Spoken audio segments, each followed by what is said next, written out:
Dahil dito, kinondena mismo ni Cebu Governor Pamela Baricuatro ang mga nagpapakalat ng fake news. This is not a time for fake news. It would really hamper, our efforts to make sure that rehabilitation will be fast. At ito pa, isang DDS na tila naghahanap lang ng issue at mga problema kahit sa gitna ng trahedya.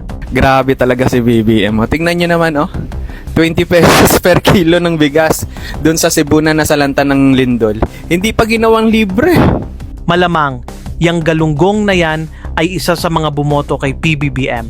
Pero para sa amin na hindi bumoto, mas mabuti na si PBBM kaysa kay Mang Kanor Digongyo, ang poong nazarehas ng mga DDS na nakapiit sa The Hague na isang salaula, bastos at walang pakialam.